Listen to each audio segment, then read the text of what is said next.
Hi guys, this is ইতি। ইতি লাইফস্টাইলের ইতি বলছি। আজকে ভীষণ আচার খেতে মন চাচ্ছিল, তার জন্য চলে গেলাম চুলার মধ্যে আর শুকনো মরিচ ভাজে নিলাম, তারপরে ধনিয়া ভাজে নিচ্ছি। বর্তমানে রোজা চলতেছে, তার জন্য আমরা এগুলা বানাই রেখে দেব এবং রাতে খাবো। আর এগুলো মাঝে সাঝে যখন আমাদের ভালো লাগে না ইফতারি করার পরে, তখন কিন্তু আমরা এই ধরনের একটু টক জাতীয় খাবার খেতে পছন্দ করি। তার জন্য এই রান্নাটা আমরা করে রাখছি, যেন নেক্সট টাইমে যখন আমরা ইফতারি করব তখন আমরা খেতে পারি। আর ইফতারির পরে কিন্তু এই ধরনের খাবার কিন্তু ভালো লাগে। আর এইটা পুরাটাই আমরা রান্না করতেছি চুলার মধ্যে। তো দেখছেন কীরকম খালি দাও দাও আগুন জ্বলতেছিল। তারপর আবার আমি কড়াইটা চুলার মধ্যে দিয়ে বেশি করে তেল দিয়ে দিয়েছিলাম। তারপরে বড়ইগুলা সবগুলা ঢালে দিচ্ছিলাম। বড়ইটা যখন চুলার মধ্যে দিছিলাম কড়াইয়ের মধ্যে, তখনকার কিন্তু একটা স্মেল আসতেছিল, মানে বড়ইয়ের। তো এত ভালো লাগতেছিল স্মেলটা। এই বড়ই আচারটা বানিয়েছি কোনো রেসিপি দেখে না, নিজের মতো করে, মানে নিজের ইচ্ছে মতো বানিয়েছি, যেন যে কোনো মানুষ বানাতে পারে এটা দেখে। তো আমি নিজের মতো করেই বানিয়েছিলাম। আমি এখানে প্রায় 2.5 কেজির মতো বড়ই নিয়ে নিয়েছিলাম। পুরা কড়াইটা একবারে ভর্তি হয়ে গেছিলো বড়ইগুলা দিয়ে।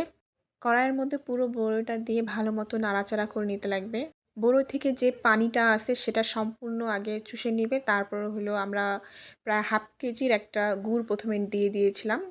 গুড়টা দেওয়ার পরে ভালো মতো নাড়াচাড়া করে নিতে লাগবে, আর এবং গুড়টা যেন ভালো মতো গলে যায় সে পর্যন্ত নাড়তে হবে। এবং মাঝে মাঝে যে বড়ইগুলা ফুলে আছে সেগুলো ছুরি দিয়ে ভালো মতো খুঁচায় খুঁচায় ফাটায় দিতে হবে, যেন গুড়টা ভিতরে ঢুকতে পারে। গুড় দেওয়ার কারণে কিন্তু আচারটা আঠা আঠা হবে, আর খেতেও কিন্তু অন্যরকম একটা টেস্ট আসবে। গুড়ের কারণে কিন্তু আচারটা আরও সুস্বাদু হয়ে যাবে। গুড় দেওয়ার পর আমরা এখানে লবণ দিয়ে দিয়েছিলাম। লবণটাও দিতেই হবে। লবণটা আচারের মধ্যে বিশেষ একটা উপকরণ, যেটা না দিলে হবেই না।